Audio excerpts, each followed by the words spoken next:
बस्तर वाली मैं हारानी और राजा रे, रायगढ़ वाला तै हारा जा रे। पहले मैं स्टेज शो वगैरह करने लगी, उसके बाद मैंने शिक्षा लेना शुरू की। ऐसे तो प्रेरणा मैं नहीं बता पाऊँगी क्योंकि मुझे सिर्फ़ शौक था गाना जी, गाने का जी। और ये चीज़ें होती गई, मुझे ब्रेक मिला, मुझे लोग बुलाए तो जैसे वक़्त के साथ जैसे जो बहता चला जाता है वैसे ही बस मेरा भी था। फर्स्ट गाना 2017 में रिकॉर्ड हुआ था। जी। 2017 में मैं म्यूज़िक करियर भी मेरा शुरू हुआ था। सियाने आही बांधे मुड़ी मा पागा, दाई ददा राजी हवे आजा ये गोठ बताही। मुझे ऐसा लगता है जो अभी का जो जनरेशन है उस जनरेशन में मैं भी हूँ, तो हमें पेशेंस की बहुत कमी है। जी। हम जो भी चीज करना चाहते हैं वो हमको तुरंत चाहिए, उसके लिए हम सीखना नहीं चाहते, कुछ करना नहीं चाहते, बस वो चीजें हमको मिल जाए। और अगर वो जितना हम एक्सपेक्ट करते हैं टाइम ड्यूरेशन अगर उस पर नहीं मिलता है तो हम फ्रस्ट्रेट हो जाते साथियों नमस्कार। आज जेड सीरीज के स्टूडियो में हमारे साथ हैं लोक गायिका कंचन जोशी। मैं कंचन जी का बहुत बहुत स्वागत करता हूं। हैं। धन्यवाद। कंचन जोशी ने बहुत कम समय में छत्तीसगढ़ में लोकगीतों में अपनी खास पहचान बना ली है। मात्र 5 सालों में उनके गाने सुपर डुपर हिट हुए हैं। रायपुर निमोरा की रहने वाली ये बेटी एक नाम बन चुकी है छत्तीसगढ़ी फिल्म इंडस्ट्री में। तो कंचन जी के बारे में आज हम जानना चाहेंगे और कंचन जी ने कैसे यात्रा शुरू की। तो कंचन जी आप बताएं कि छत्तीसगढ़ी फिल्मों की तरफ और छत्तीसगढ़ी गीतों की तरफ आपका रुझान कैसे हुआ? क्या बचपन से आपको ये प्रेरणा मिली या आपने बाद में इसमें अपनी रुचि दिखाई? बचपन से शौक था मुझे, गाने सुनती थी, गाना गाना अच्छा लगता था, सुनना अच्छा लगता था, गुनगुनाना अच्छा लगता था, ऐसे रुचि रही है मेरी। तो क्या बचपन से आपने संगीत की शिक्षा ली है विधिवत? नहीं, अफ़सोस होता है अभी कि मैंने क्यों नहीं ली जी, बचपन में। मुझे ऐसा जी। लगता है कि अगर बचपन से मैं शिक्षा लेते रहती तो शायद अभी शायद और कुछ अच्छा कर पाती। अभी भी जो ईश्वर ने दिया है बहुत अच्छा लगता है तो बाद में क्योंकि आपने और फिर लेना शुरू किया, अभी लिया फिलहाल? मैं जब जब इस फ़ील्ड में आई जी, तो मैंने शिक्षा लेना शुरू की। मतलब मेरे अच्छा। साथ ऐसा है कि पहले मैं स्टेज शो वगैरह करने लगी, उसके बाद मैंने शिक्षा लेना शुरू की। वो किस तरह से आपने शिक्षा ग्रहण की? मेरे गुरुजी हैं रंजीत अच्छा, बोस, जी। तो उन्होंने कहा कि तुमको शिक्षा भी लेनी चाहिए क्योंकि ऐसे सुन के गाने से तो नहीं होता। अच्छी बात है तुम सुन के कर लेती हो, बट तुमको पता भी होना चाहिए कि तुम क्या कर रही हो। बहुत अच्छा। तो उन्होंने कहा कि भई मतलब डिग्री भी होनी चाहिए आपके पास। कल को नौकरी करना है या कुछ भी करना है, तो उसके लिए डिग्री चाहिए होता है।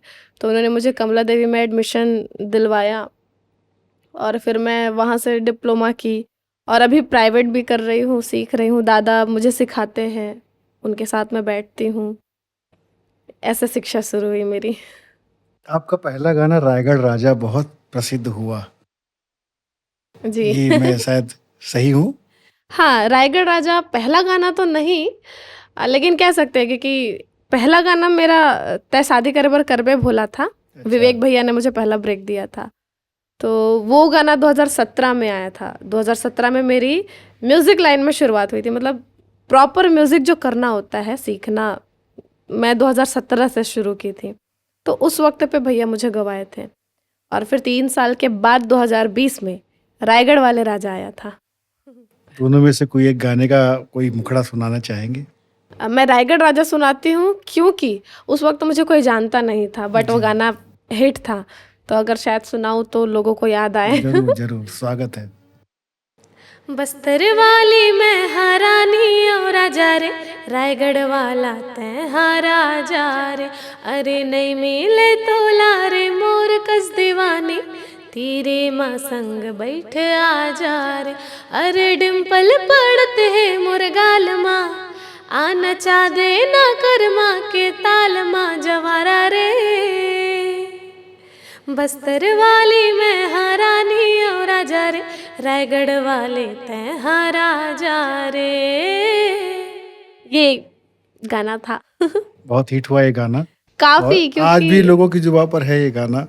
अब वो तो पता नहीं, क्योंकि जी, समय के साथ चीज़ें बदली, ट्रेंड बदला, जी। तुरंत गाने भी ऐसे होते हैं ना कि कुछ हिट हुआ फिर उसके बाद कुछ नया हिट आया तो वो जो हिट हो चुका है उसको भूल जाते हैं। छत्तीसगढ़ी गानों में कौन-सी शैली आपको ख़ास पसंद है? किस तरह का गाना आप गाना चाहती हैं? मुझे सभी प्रकार की जो शैलियाँ होती है जी, उसमें काम करना अच्छा लगता है। जी। मुझे ऐसा लगता है कि एक जो सिंगर है उसको हर चीज़ें आनी चाहिए। वो या फिर वो छत्तीसगढ़ी की बात हो, हिंदी की बात हो, अदर लैंग्वेज की बात हो, तो उसको आना चाहिए एक सिंगर को। बचपन से आप इस दिशा में जुड़ी हुई हैं। प्रेरणा कहाँ से मिली आपको छत्तीसगढ़ी गीतों की तरफ?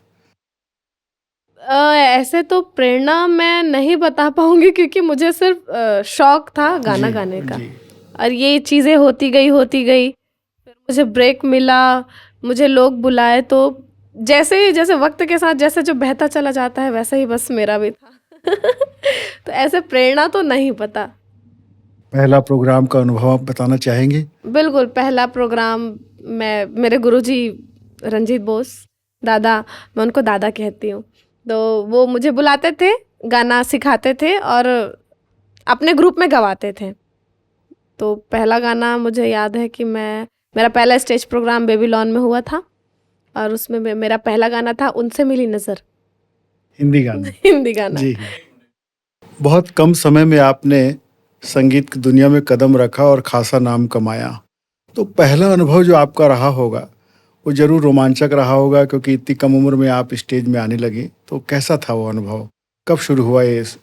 मैं कम उम्र में स्टेज पे नहीं आई। जी, मैं उस टाइम सेकंड ईयर में थी। जी, मेरी पढ़ाई मैंने बीकॉम से की है, जी। कॉमर्स लेके की है। तो जब मैं सेकंड ईयर में थी, तब मैंने संगीत शुरू किया।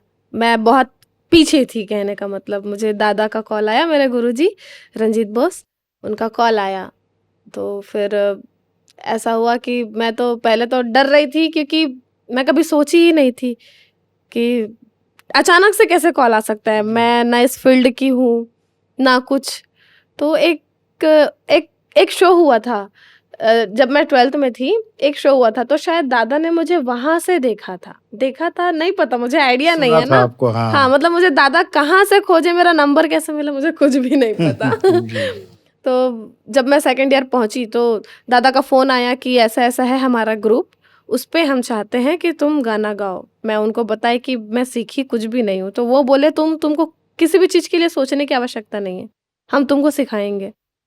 तो फिर वो बुलाए मुझे, मैं क्लासेस जाती थी, और फिर वो सिखाते थे, फिर मेरा ऐसा स्टेज करना शुरू हुआ। पहला स्टेज प्रोग्राम कहाँ हुआ? मेरा पहला स्टेज प्रोग्राम हुआ था बेबीलोन में। जी। हाँ, एक मैरिज शो था, जिस पे वो मेरा पहला स्टेज शो था। रिकॉर्डिंग कब से शुरू हुआ छत्तीसगढ़ी गानों का? फर्स्ट गाना 2017 में रिकॉर्ड हुआ था। जी। 2017 में मैं म्यूजिक कैरियर भी मेरा शुरू हुआ था। फिल्म दादा में से कि मिलना भी 2017 में हुआ था। फिल्म में कि एल्बम में आपने पहले? एल्बम, अच्छा, फिल्म में तो मुझे अभी गाने को मिलता है, अच्छा। पहले तो मैं एल्बम ही एल्बम था। गाती थी। कौन सा एल्बम था पहला आपका? मेरा पहला एल्बम विवेक भैया के साथ था, जी, तय शादी करे बर करबे भोला। उसके बाद फिर 3 साल के बाद 2020 में तय रायगढ़ वाले राजा आया। उससे पहले हम लोग, मेरा दोस्त है नवीन, उसके साथ हम लोग ऐसा विचार किए कि हम लोगों को कुछ एल्बम बनाने चाहिए, क्योंकि वो दौर भी था जहाँ पे एल्बमों का दौर फिर से शुरू हो गया था, जी, बीच जी। में ख़त्म हो गया था, मुझे ऐसा लगता है। जी, तो ऐसा दौर जब शुरू हुआ, तो नवीन और मैं बात किए कि एक आध ऐसा हमको गाना निकालना चाहिए। नवीन बहुत अच्छा कंपोज़र है, उसने एक गाना कंपोज किया था, मया के मौसम। तो उस टाइम हमारे पास पैसे भी नहीं हुआ करते थे, तो कहीं से जुगाड़ करके, किसी से उधारी मांग के हम लोगों ने वो प्रोजेक्ट किया। और उसके बाद फिर ओमेश भैया से मेरी मुलाकात हुई। उनको मैंने देखा था यूट्यूब में। उनके यूट्यूब में ऐसा था कि फीमेल सिंगर चाहिए, तो नंबर भी था उनका। मैंने उनको फ़ोन किया कि भैया मैं कुछ क्लिप आपको भेजती हूँ, आपका नंबर मैंने यहाँ से निकाला। तो कुछ गाने उनको भेजी मैं, तो फिर वो शायद उनको अच्छा लगा होगा, जो भी, उन्होंने बुलाया, डायरेक्ट स्टूडियो बुलाया। और फिर वहाँ पे हम लोग रिकॉर्ड किए रायगढ़ राजा। कंचन जी, जो गाने शुरू में आपके हिट हुए, गाने तो हिट हो गए लेकिन आपका नाम लोगों की जुबान पे नहीं आया था, ऐसा आपने बातों बातों में बताया था।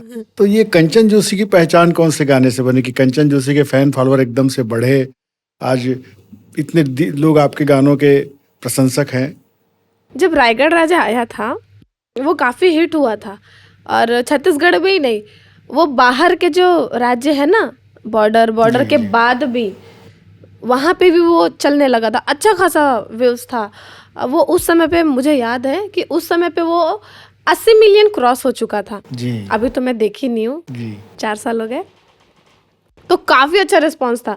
तो उस पे मेरे लाइन पे भी रील बनाते थे लोग, अभी रील का ज़माना ना 15 सेकंड का, जी तो उसमें एक ऑडियो था मैं बस्तर वाली रानी, तो उस पे भी काफ़ी रील बना था। लोग सुनते थे, उनको पता नहीं था कि मैं कौन हूँ, क्योंकि पहली बार वो आवाज़ सुन रहे हैं, जी। लेकिन उनको लोगों को अच्छा लगता था। उसके बाद फिर मेरा गाना आया कोचई के पान, ये भी उमेश भैया का ही था। वो कोचई के पान पहले गा चुके थे, सेकंड टाइम उन्होंने बोला कि फीमेल वर्जन में करना है। ये जो प्रोजेक्ट है वो आनंद मानिकपुरी जी का है। उन्होंने कहा कि ये गाना है, आप इसको सुनो, ये गाना हम फीमेल वर्जन भी करना चाहते हैं। हमारे दर्शकों को सुनाना चाहेंगे वो गीत? बिल्कुल बिल्कुल। कोचई के पान। जी जरा धीरे मार मोला नैना के बान, जरा धीरे मार मोला नैना के बान, हाय रे हाय रे हाय रे हाय रे मोर कोचई के पान। ऐसा था ये। बहुत सुंदर। ये गाना पहले उमेश भैया की आवाज में भी हिट था। कंचन जी, जैसे कि छत्तीसगढ़ी बोली भाषा के गीत बस्तर के अलग हैं, सरगुजा के अलग हैं, मध्य छत्तीसगढ़ के अलग हैं, रायपुर बिलासपुर के, तो क्या आपको कभी ऐसा मौका भी लगा है कि आदिवासी बोली भाषा के गानों को भी गाने का अवसर मिला हो? हाँ बिल्कुल, मैं हल्बी गाना गाई हूँ। हल्बी गाना हाँ। गाई, ये बस्तर का है? हाँ, बस हमारे छत्तीसगढ़ में बहुत सारी बोलियां हैं ना, जी जी जी। तो बहुत सारी बोली में तो नहीं गाई हूँ, लेकिन कुछ कुछ गाई भी हूँ। मुझे याद नहीं है कि मैंने कौन कौन सी बोली गाई, उसमें से एक याद है कि मैं हल्बी भी गाई हूँ। अब तक आपने कितने गाने रिकॉर्ड कर लिए हैं? ऑन रिकॉर्ड या ऑन रिकॉर्ड जानना चाहूँगा। ओके, मतलब मेरा कहने का मतलब कि जो जो रिलीज हो चुका है जी वो। जी जी जी। अच्छा, मुझे ऐसा लगता है कि 200 प्लस तो रिलीज हो चुके होंगे। 200 से ज़्यादा गाने आप गा चुकी हैं। अभी आप कोई नया गाना गा रही हैं, विवेक जी के साथ ऐसी जानकारी मिली है, तो कौन है राइटर और गाने के बोल क्या हैं और कैसा गाना है, बताना चाहेंगे? चूंकि मैं जेड सीरीज में हूँ, ये पॉडकास्ट भी जेड सीरीज का है, जी तो जेड सीरीज के लिए मैंने एक गाना रिकॉर्ड किया है विवेक भैया के साथ, लाल परी। जी बहुत दर्शकों को बहुत जल्दी सुनने मिलेगा। उसके राइटर है अशोक अंकल, अशोक तिवारी। जी। बहुत अच्छा लिखते हैं वो, मतलब आप उनको जो भी मूड दे दो, या बोलो कि अ, जैसे मैं डिस्क्राइब तो नहीं कर पा रही कोई बात नहीं। हूँ लेकिन बहुत अच्छे राइटर है वो। जी। छत्तीसगढ़ी फिल्मों में कौन कौन से फिल्मों में आपको गाने का मौका मिला है? छत्तीसगढ़ी फिल्मों में मैंने छैया भुइयां 2 में गाया है। जी फिर उसके बाद छैया भुइयां 3 भी अभी आने वाली है, उसमें भी मैंने गाया है। और डार्लिंग प्यार झुकता नहीं 2 में भी गाया है, डार्लिंग प्यार झुकता नहीं अगेन में भी मैंने गाया है। और बाकी पिक्चरों का नाम मैं भूल रही हूँ, कोई बात नहीं। क्योंकि याद नहीं रहता। अच्छा कंचन जी, ऐसा महसूस हुआ आपको कभी कि छत्तीसगढ़ी गानों के अलावा मुझे हिंदी फिल्मों में या मुंबई फिल्म इंडस्ट्री में भी कोशिश करनी चाहिए, या कोई ऑफर आया हो? ऑफर तो नहीं आया है, लेकिन ये ज़रूर चाहती हूँ कि मुझे ऐसा ब्रेक मिले कि मैं हिंदी गाने गाऊँ। हिंदी ही नहीं, मैं सारे लैंग्वेजेस में काम करना चाहती हूँ। क्या उड़ीसा के गाने आपने गाए हैं, उड़िया गाने? हाँ, मैंने गाया है। मैं उड़िया गाना गाई हूँ, आसामी गाना गाई हूँ। आसामी कोई गाना याद हो तो हमें मुझे सुनाएंगे? याद नहीं है क्योंकि कोई वो बात। रिलीज नहीं हुआ है तो अन्य भाषाओं के गाने आप गा रही हैं, और भोजपुरी गाने का कोई ऐसा अवसर मिला है गाने का? एक्चुअली मैं शब्दों का बहुत ध्यान रखती हूँ। जी। जहाँ पे अगर मुझे शब्द अच्छे नहीं लगते तो फिर मैं उनको अवॉइड करती हूँ।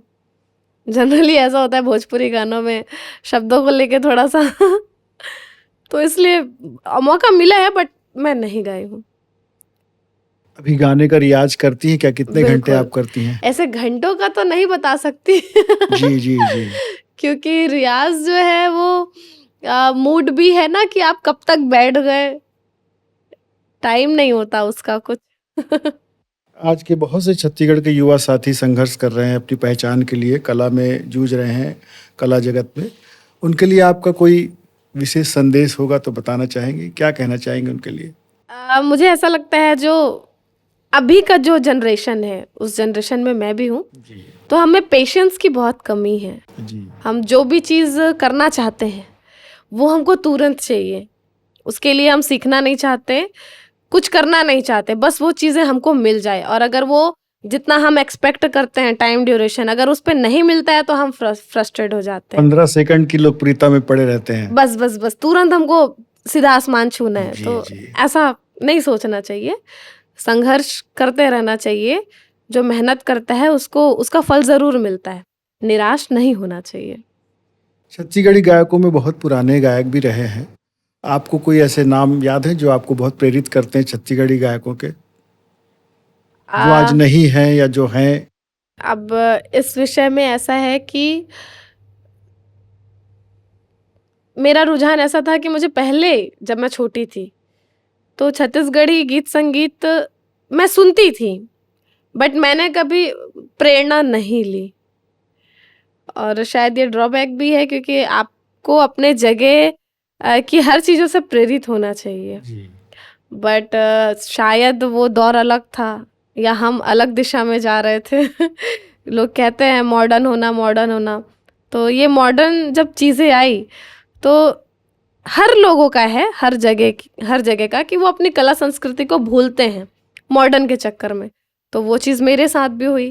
अभी जब ये फिर से वो दौर आया जब यूथ फिर से उस पे काम करने लगी तो फिर मेरा भी ऐसा लगा कि हमको अपनी चीज़ों से अपनी कला संस्कृति से प्यार करना चाहिए। तो ऐसा रहा, तो माफ़ी चाहूँगी कि क्या मैंने लगता है ऐसा आपको छत्तीसगढ़ी गानों में और छत्तीसगढ़ी फिल्मों में और छत्तीसगढ़ी लोकगीतों की संभावनाएं क्या नजर आती हैं? क्या आगे इसमें और ज्यादा संभावना है, विकास होगा? हाँ बिल्कुल। क्योंकि अन्य प्रदेशों के लोकगीत काफी चर्चित हैं, वहाँ के कलाकार भी काफी हिट हैं। उस मुकाबले 25 साल हो गए राज्य को बने, वो पहचान नहीं बन पाई है, तो क्या लगता है? शायद इसलिए भी नहीं बन पाई होगी क्योंकि जो यूथ था वो हमेशा भागता रहा है। जी जैसे पहले ऐसा भी होता था ना, मैं अपनी ही बात बताऊं तो मुझे पहले छत्तीसगढ़ी में बोलना मुझे शर्म आता था कि मैं कैसे छत्तीसगढ़ी में बात करूंगी। तो वो भी एक दौर था और आज भी एक दौर है कि जब हम कभी जाते हैं कहीं जाते हैं तो हमको छत्तीसगढ़ी में बात करने में शर्म नहीं आती। लेकिन एक वक्त था कि पता नहीं ऐसा क्यों था, मैं नहीं जानती तो आप मन के घर में छत्तीसगढ़ी गोठियात रही सब जन? हाँ बिल्कुल, घर में छत्तीसगढ़ी में ही बात होते हैं। अच्छा। लेकिन पता नहीं वो काबर रही से कि हम तो लोग आप खुद हिंदी बोलो, छत्तीसगढ़ी नहीं बोलत रहो? नहीं, हम घर में तो मैं छत्तीसगढ़ी में ही बात करता हूँ। जी। वो पता नहीं वो कौन से दौर रही से जो मैं आज भी है स्कूली लड़का मन छत्तीसगढ़ी से थोड़ा से ई टाइप के फील करते हैं लेकिन अब रुझान बढ़े हैं भाषा के प्रति। हर किसी के नहीं, हर किसी हर के किसी के भी नहीं। वो तो ठीक है कि बहुत अच्छी बात है कि जो अभी के जो यूथ है जो हमन हन वो चीज़ ला हमन समझेन, अपन संस्कृति ला समझे हन। ऐसे कोई बहुत सुंदर गाना जो आप ला बहुत आपके दिल के करीब है, छत्तीसगढ़ी कोई गाना ला सुनाहू का? हमारे दर्शक मन ला बड़ा इच्छा रहते कि छत्तीसगढ़ी कलाकार के छत्तीसगढ़ी गाना ला सुने बर मिले, तो आप सुनाओ ना एक आध कोई गाना। मैं गाना तो ऐसे बहुत से पसंद है, तो मैं कोई एक गाना ला सुनाहूँ तो मैं जो एक आपको काम ज्यादा करता अच्छा हूँ, लगता ऐसे है। करता हूँ कि वो मोर ही गाना है, विवेक भैया वो मैं गाए रहन, ओला मिनेश साहू जी लिखे रही से। वो जी। गाना मतलब बहुत अच्छा लगता है। मैं जितना भी इंटरव्यू दे हाँ वो गाना के जिक्र जरूर करता हूँ। जरूर जरूर। काफी टिपिकल फोक है वहाँ, गढ़ा ददरिया वाला कथे। जी। और मैं तो गात गात जाने हूँ कि अच्छा ये विधा के गाना है, ये विधा के गाना है, अगर पहली मोला नहीं पता रही से। ओह।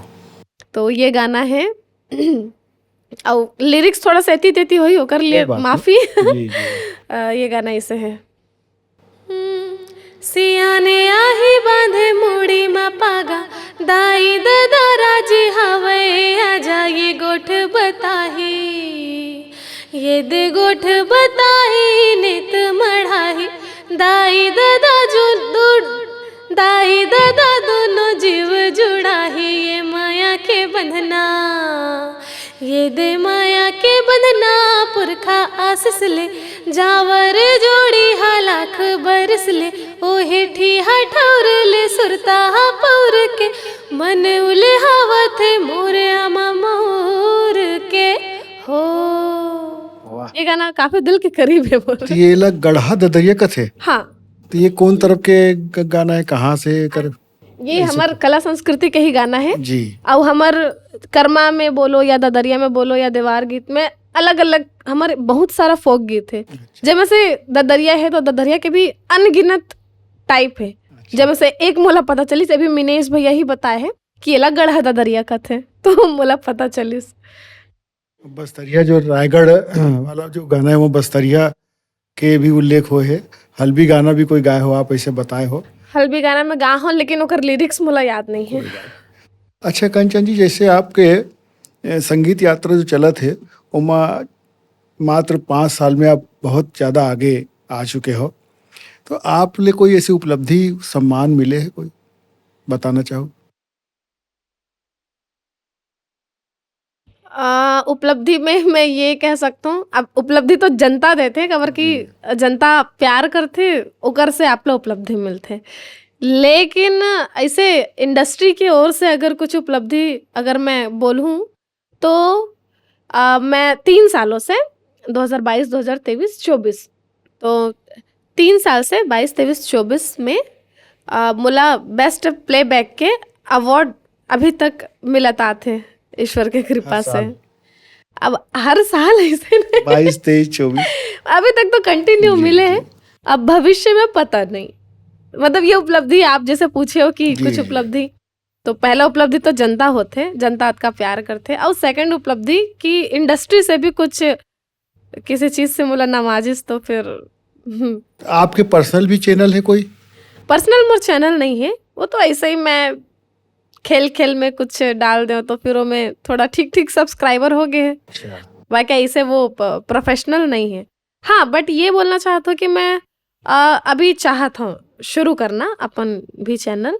मुझे ऐसा लगता है हर आर्टिस्ट के अपन खुद के एक चैनल होना चाहिए, तो मैं भी अपन चैनल स्टार्ट कर रहा हूँ। छत्तीसगढ़ी गीत रचना की एक अलग तासीर है। यहाँ की लोक भाषा का जैसा आपने बताया अलग अलग रंग है। सरगुजा, बस्तर, मध्य छत्तीसगढ़, इतनी बोली भाषा है। तो लेखक जो लिखते हैं गीत, क्या आपको भी कभी लिखने की प्रेरणा हुई क्या कि मुझे गीत लिखना चाहिए, क्योंकि खुद आप बहुत अच्छा गाती हैं? इस बात का मुझे बहुत अफसोस है कि मैं बाकियों के जैसे नहीं हूँ। बाकियों के जैसे इन द सेंस कि मैं सिर्फ गा सकती हूँ, मुझे कंपोज करना नहीं आता, मुझे लिखना भी नहीं आता। लिखना मतलब पढ़ना लिखना नहीं जो गीत लिखना नहीं आता। मैं बहुत कोशिश करती हूँ लेकिन हो नहीं पाता है मेरे से। पता नहीं वो ईश्वर उस वक्त पे ऐसा क्या करते हैं कि कुछ दिमाग में चलता ही नहीं मेरे। मुझे तो छत्तीसगढ़ी फिल्म इंडस्ट्री में आपका प्रवेश हो गया है। अभिनय के लिए कभी आपकी रुचि हुई है? अभिनय करना चाहेंगी? हाँ बिल्कुल, मैं चाहती हूँ। एक समय ऐसा भी था कि मन नहीं होता था, अभी होता है मुझे मन, क्योंकि ऐसा लगता है सोशल मीडिया का ज़माना है ना, तो लोग जिसको ज़्यादा देखते हैं तो उसकी ओर ऐसा मतलब ऐसा कहते हैं कि जो ज़्यादा दिखता है वो ज़्यादा बिकता है। तो ऐसा मुझे भी ऐसा लगता है कि थोड़ा थोड़ा तो दिख सकती हूँ मैं। कोई बहुत यादगार लम्हा जो हमारे नए कलाकारों को प्रेरित करे, आप बताना चाहेंगे आपके जीवन का? शायद मुझे उतना एक्सपीरियंस अभी हुआ नहीं है जी। जब मुझे और भी थोड़ा समय हो जाएगा तो अनुभव भी कोई चीज़ होती है, तो जब मुझे अनुभव होगा ऐसा कि ये मुझे किसी को बताना चाहिए तो वो उससे प्रेरित होगा, तो मैं बिल्कुल तब बताऊंगी। अभी तो मैं खुद सीख रही हूँ। मेरे लिए हर सेकंड, हर घड़ी मैं हर चीज़ सीखती हूँ। अभी आपके साथ भी बात कर रही हूँ, मैं अभी भी सीख ही रही हूँ। वाह। तो ऐसा है कंचन जी, घर में मम्मी पापा की पूरी प्रेरणा मिली आपको, पूरी छूट मिली इस दिशा में जाने के लिए? नहीं, ऐसा परिवार नहीं में था। कोई ऐसा अटकाव तो नहीं आया है?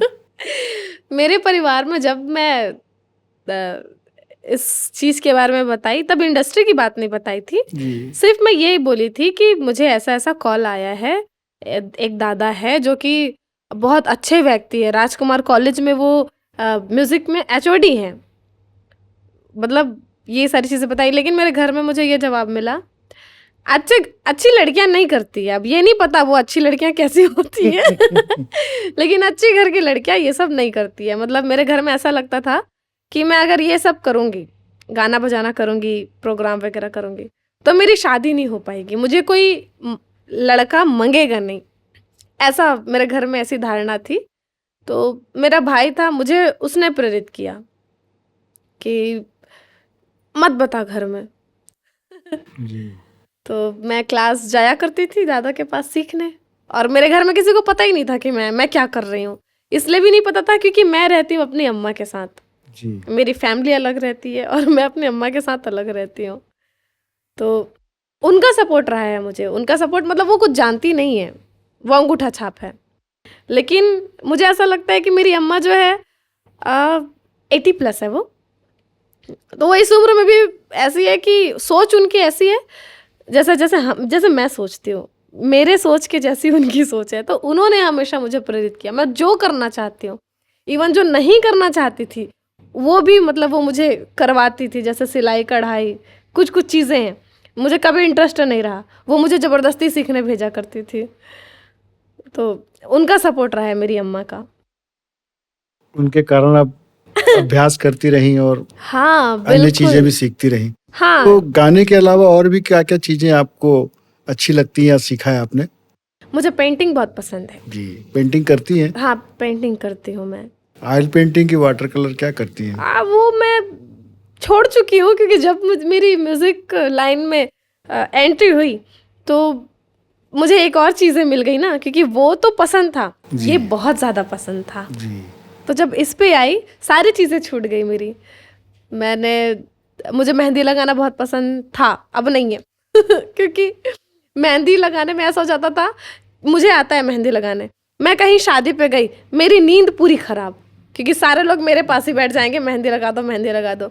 तो मुझे इतना चिढ़ हो गया कि मैं अपने में भी नहीं लगाती मेहंदी, मतलब इतना इरिटेट हो गई और आपके शौक क्या क्या हैं, बहुत जो अच्छा लगता है आपको? खेलना कूदना बहुत पसंद है। एक्टिविटीज़, जितने भी प्रकार की एक्टिविटीज़ होती है स्कूलों में, कॉलेजेस में, मैं हर चीज़ में पार्टिसिपेट करती थी। मुझे अच्छा लगता है हर चीज़ों में एक्टिव रहना। गायन एक साधना है जी। और आप रियाज भी करती हैं और आपका करियर बहुत आगे संभावनाओं के साथ भरा हुआ है। तो इसमें क्या सावधानी रखनी चाहिए अपने गले में सुधार के लिए या गले में और निखार लाने के लिए? निखार लाने के लिए तो रियाज़ ही जी। है, हाँ। उसके अलावा कुछ है मुझे नहीं पता। और गले को बचाने के लिए जो है वो आप परहेज़ कर सकते हैं जी। कुछ चीज़ों से, जिससे सर्दी ना हो आपको। क्योंकि मेरे साथ ये प्रॉब्लम है कि ठंडा पानी, सर्द गर्म जो होता है उस पे मुझे इफ़ेक्ट होता है, सर्दी हो जाती है। और सर्दी होती है तो मेरे साथ सबसे गंदी बात ये है कि मेरा आवाज़ ख़राब हो जाता है। तो ये मुझे सर्दी सावधानी ना रखनी। हो, बस इसका ध्यान रखती हूँ। बाकी खाने पीने में ऐसा कोई दिक्कत नहीं है, हर चीज़ खाती हूँ मैं। जो लोग कहते हैं कि ये नहीं खाना चाहिए, मैं सारी चीज़ खाती हूँ, बट टाइमली। रात में मैं वो चीज़ें नहीं खाती जिससे मुझे वो ठंडी तासीर का है, तो रात में खाने से वो सर्दी हो सकती है मुझे, तो बस वही अवॉइड करती हूँ। और भी जो गाना गा रहे हैं या इस जिनकी रुचि है उनको इस तरह की सावधानी रखना चाहिए। हाँ, जिनको जिस चीज़ों से एलर्जी है, मुझे दही से एलर्जी है, जी। खट्टे दही से, मीठे दही से एलर्जी नहीं है। तो मैं, और रात में भी नहीं खाती हूँ मैं दही, क्योंकि मुझे एलर्जी है, मुझे सर्दी हो जाएगी। अगर मैं खट्टा दही खा ली तो मुझे सर्दी हो जाएगी और मेरी आवाज़ ख़राब हो जाएगी तो जो चीज़ों से एलर्जी है आप उनसे सावधानी रख सकते हैं। हर इंसान को पता होता है कि मुझे किन किन चीज़ों से प्रॉब्लम है। और कोई संदेश आप देना चाहेंगे हमारे युवा साथियों को? संदेश संदेश बस वही संदेश देना चाहूँगी कि आप जो भी कर रहे हैं, किसी भी फील्ड में काम कर रहे हैं, एकदम अच्छे से मेहनत करो, पेशेंस के साथ करो, धैर्य रखना धैर्य रखो। कुछ भी चीज़ें बहुत जल्दी नहीं मिलती है, बहुत मेहनत करना पड़ता है, तो उसके साथ आप काम करते रहिए। ईश्वर सबके साथ अच्छा करता है, जो होता है अच्छे के लिए होता है। अगर उनको समय पे नहीं मिल रही है वो चीज़ें, तो उसके भी पीछे कुछ ना कुछ ऐसी भगवान की स्कीम है जो उनके लिए है, वो फिक्स करके रखते हैं, बस उनको समय आने पे वो चीज़ें मिलती हैं। छत्तीसगढ़ी जस गीत और भजनों का भी काफी अच्छा वातावरण है, तो क्या भजन की दिशा में आपने प्रयास किया है, क्या करना चाहेंगे? हाँ बिल्कुल, मुझे ऐसे जब ऑफर्स आते हैं कि आपको भजन गाना है, तो हाँ बिल्कुल, क्योंकि मुझे जहाँ तक ऐसा लगता है कि हर सिंगर का भजन वाला कलेक्शन भी होना ज़रूरी है। क्योंकि स्टेज जब आप शो करते हो, तो कमर्शियल कितना करेंगे आप? भजन का कलेक्शन अगर है, तो आप अच्छा स्टेज शो भी कर सकते हैं, कमर्शियल में भी कर सकते हैं, बट भजन के डिमांड्स ज़्यादा होते हैं। आप लगातार स्टेज में प्रोग्राम दे रही हैं, तो जाहिर सी बात है कि स्टेज में बहुत से अच्छे अनुभव और बुरे अनुभव भी होते हैं। तो दर्शकों को जी। बताना चाहेंगे कि सबसे अच्छा अनुभव क्या था और बुरा अनुभव क्या था आपका? हाँ, बिल्कुल। जगह का तो नाम नहीं बताऊँगी, बैड भी एक्सपीरियंस है और अच्छे एक्सपीरियंस भी है। अच्छे एक्सपीरियंस बहुत बहुत सारे हैं, बैड एक्सपीरियंस तो एक ही था लेकिन उसको मैं अच्छे एक्सपीरियंस के बाद बताऊँगी। अ, हमारा अभी इस सीज़न से ही मैंने अपना कार्यक्रम शुरू किया, जी। कंचन कंचन जोशी ग्रुप। इससे पहले मैं को आर्टिस्ट बन के जाती थी अनुज भैया के साथ, अनुराग भैया के साथ, विवेक भैया के साथ। तो इस सीज़न से मैंने अपना शो स्टार्ट किया। तो हम लोग लगातार 12 कार्यक्रम था हमारा, 12 कार्यक्रम किए। हर जगह से एक अलग एक्सपीरियंस होता था। थोड़ी सी चीज़ें ऊपर नीचे होती थी, चूँकि हमने भी पहली बार शुरू किया था। हमको आइडिया नहीं था कि कैसे कैसे चीज़ों को मैनेज करना है, क्या करना है, बट ओके ओके था सब। बहुत अच्छा भी नहीं तो बहुत बुरा भी नहीं था, बढ़िया था। तो जब हम स्टेज पे जाते थे, तो लोगों का रिस्पांस बहुत अच्छा मिलता था कि आपका कार्यक्रम बहुत अच्छा था, आप बहुत अच्छा गाते हो, आप बहुत सुंदर दिखते हो मतलब मेरे साथ ये भी चीज़ होता है कि सारी चीज़ों के लिए मुझे तारीफ सुनने, मतलब तारीफों में कोई कमी नहीं रहती जब लोगों से मैं मिलती हूँ। तो ऐसा ऐसा और ऐसा रिस्पांस भी आता था कि आप जैसे जैसे आपको हम लोग गाने में सुनते हैं वैसे ही आप रियल में भी जैसे गाते हो, आप वैसे ही गाते हो। तो ये सब चीज़ें बहुत बहुत दिल को गदगद कर देती थी। और मैंने पहले कभी उम्मीद नहीं किया था कि मेरे शो में इतनी भीड़ होगी। हमने 10 से 12 शोज़ किए, सब जगह मतलब इतनी भीड़ रहती थी उम्मीद से ज़्यादा। एक और जगह थी कोरबा। एक वो जगह मुझे याद नहीं आ रही कौन सी जगह थी। वो इतना क्राउड था, सबसे ज़्यादा क्राउड था वहाँ पे, लगभग 20 से 30 हज़ार। मतलब जहाँ तक हमारी आंखें जा रही है, मेरी आंखें जा रही है, जी जी। वहाँ तक मुझे सिर्फ सर ही दिखाई दे रहे हैं। मतलब मुझे और बाकी चीज़ें कुछ दिखाई नहीं दे रही है। इतना भीड़ मैंने अपना जीवन में पहली बार देखी थी। वहाँ पे रिस्पॉन्स भी बहुत अच्छा मिला था। और उस जगह में सिर्फ मैं शो करने आ रही हूँ करके वहाँ पहली बार वैसा शो हुआ था। उससे पहले वो गांव थोड़ा सा छोटा था, तो पहली बार वहाँ पे शो हो रहा था, स्टेज नहीं था।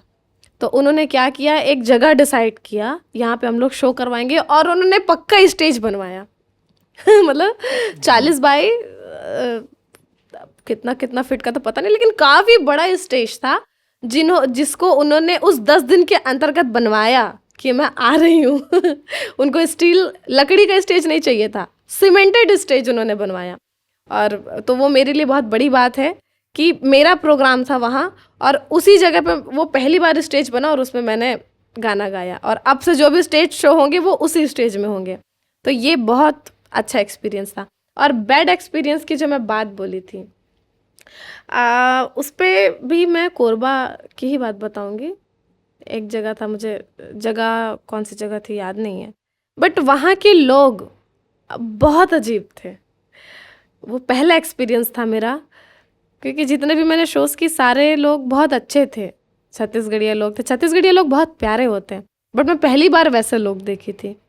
उन्होंने मतलब पता नहीं कुछ-कुछ जगहों पे ऐसा होता है कलाकार को वो क्या समझते हैं। मतलब ऐसा लगता है कि वो आप आर्टिस्ट को वो पैसे दे के बुला रहे हैं, तो वो ऐसा लगता है कि वो उनको खरीद लिए। तो ये सारी चीज़ें हैं जो बहुत तकलीफ़ होती है कि जब कलाकार को क्या चाहिए होता है कि उसको लोग प्यार करें और सम्मान दें। तो वहाँ पे ऐसा हुआ था कि एक तो वो सुविधाएँ नहीं प्रोवाइड करेंगे बोले। हम किसी होटल में रुके हुए थे, बहुत एटीट्यूड से बात कर रहे थे। मतलब ऐसा हो गया था कि वो हमको शो करा रहे हैं तो वो हम पे एहसान कर रहे हैं। तो मैं और मेरे हस्बैंड जिनसे मेरी शादी होने वाली है, ये चीज़ें हमको अच्छी नहीं लगती कि आपको कोई ऐसा ट्रीट करे कि वो आपको खरीद चुका है। तो कुछ अलग अलग बातें वो लोग किए कि हम ये नहीं देंगे, आपको ऐसे रहना पड़ेगा। बोली हम दोनों ने डिसाइड किया नहीं करेंगे प्रोग्राम। हम लोग उनके जगह पे ही गए, अपने पैसों से रुके थे उस जगह पे। उन्होंने वो प्रोवाइड नहीं करेंगे बोले। हम होटल खुद के पैसों से किए और उनको मना कर दिए कि देखो हम लोग ऐसे प्रोग्राम नहीं कर सकते। आप ठीक है, आप जिनको भी इस तरीके से ट्रीट करते हो, बहुत गलत करते हो आप, वो लोग ठीक है वो सह लिए, हम लोग नहीं सहते, नहीं कर सकते ऐसे। इतना मतलब सेल्फ रिस्पेक्ट इतना भी हम लोगों का वो नहीं है कि उन सारी चीज़ों को सह के हम लोग प्रोग्राम कर ले। हम लोगों ने मना कर दिया प्रोग्राम, आपका जो एडवांस है आप ले लो, कोई इशू नहीं है। उसके बाद वो लोग भी बोले चलो ठीक है, मतलब उनमें भी ये एटीट्यूड था कि ठीक है नहीं करना है प्रोग्राम, मत करो, हमारा एडवांस वापस कर दो। हम लोग बोले ओके, हम लोग इस होटल में ठहरे हैं, आप आ जाइए, एडवांस आपका ले जाइए। उसके बाद हम लोगों ने उनका फ़ोन उठाना बंद किया, एड्रेस दिया, इस होटल में आप आइए, लॉबी में आप जाइए, फ़ोन करवाइए, हम आ जाएंगे, आपका एडवांस आपको दे देंगे। फिर वो पता नहीं क्या हुआ ना क्या, फिर आधे घंटे के बाद वो लगातार कॉल करने लगे, प्रोग्राम कर दो। बोले हम लोग नहीं कर सकते प्रोग्राम, आप इस तरीके से हमारी बेइज्जती कर चुके हो, कैसे करेंगे प्रोग्राम, हमको फील ही नहीं आएगा। बेइज्जती जब हो जाती है तो आप कैसे फील कर सकते हैं? वाव वाली फीलिंग हो ही नहीं सकती, आपके चेहरे में वो एनर्जी, वो उत्साह होगा ही नहीं, नहीं कर पाएंगे। जो हो गया ठीक है, आपके पास समय है, दिन भर का समय है, आप लोग देख लीजिए, हम लोग नहीं कर पाएंगे। तो फिर इधर उधर से फ़ोन लगवाए। हमारे छत्तीसगढ़ में कुछ कुछ है जिनकी मैं बहुत रिस्पेक्ट करती हूँ, उन्होंने उनसे भी फ़ोन लगवाया, नाम नहीं बताऊँ उनसे भी फ़ोन लगवाया। फिर वो बोले कि बेटा ऐसा क्या हो गया वहाँ, जिनका फ़ोन आया मुझे कि ये फ़ोन किए थे, तुम प्रोग्राम नहीं करोगी बोल रहे हो। मैं बोले जी दादा मैं नहीं कर पाऊँगी प्रोग्राम, ये लोग ऐसे ऐसे किए, इवन पैसा भी वो लोग पूरा पेमेंट नहीं करेंगे बोलते हैं। हाँ, हम लोग जब प्रोग्राम करते हैं तो 70% एडवांस और जो 30% पेमेंट है प्रोग्राम करने से पहले, प्रोग्राम के बाद वाला टेंशन नहीं चाहिए। तो वो लोग जिस पेमेंट में बात हुई थी वो पेमेंट भी देने से इनकार कर रहे थे और ये सारी चीज़ें हुई। तो बोले कि दादा मैं नहीं कर पाऊँगी मैं प्रोग्राम, ऐसे में नहीं हो सकता ना, मैं भी इंसान हूँ, इतना ज़लील नहीं हो सकती। तो फिर बोले अच्छा तू एक बार बात तो कर ले सामने वाले से, क्या बोल रहे हैं, और मैं भी उनको चमकाता हूँ मैं बोले उनके खातिर सिर्फ उनका फ़ोन आया था करके हम लोग उनका प्रोग्राम, चलो ठीक है क्या क्या बात करते हैं देखते हो। फिर वो बात किए, फिर वो बोले कि हम लोगों से जो भी हो गया सॉरी, माफ़ी मांगे और बोले कि हम लोग आपका पूरा एडवांस लेके आए हैं। लॉबी में हम लोग गए, हम लोग तो इधर थे, मैं नहीं गई, मेरे फियांसे लॉबी में गए और जो हमारी मैनेजिंग टीम है वो सारे लोग गए और फिर वो लोग वहाँ पे माफ़ी वाफ़ी मांगे कि फिर हम लोग बोले कि ठीक है। और हम लोगों की जितने टाइमिंग की बात हुई थी, हम लोग इतने टाइम तक में शो करेंगे, उसके लिए भी वो लोग वो कर रहे थे। लेकिन हम लोगों ने अपना काम किया। हम लोग बाकी जगह पे 3 घंटे का कार्यक्रम करते हैं, वहाँ पे हम लोगों ने 4 घंटा किया। वहाँ की पुलिस प्रशासन हम लोगों का बहुत सपोर्ट की। भैया है वहाँ, अनुज भैया के दोस्त हैं, उन्होंने हमको काफ़ी सपोर्ट किया था। उन्होंने मतलब ऐसा था कि जो पुलिस प्रशासन है वहाँ की, तो उनको बोल के रखा था कि जब इनका टाइम हो जाएगा आप इनको सही से वहाँ से निकाल लीजिएगा।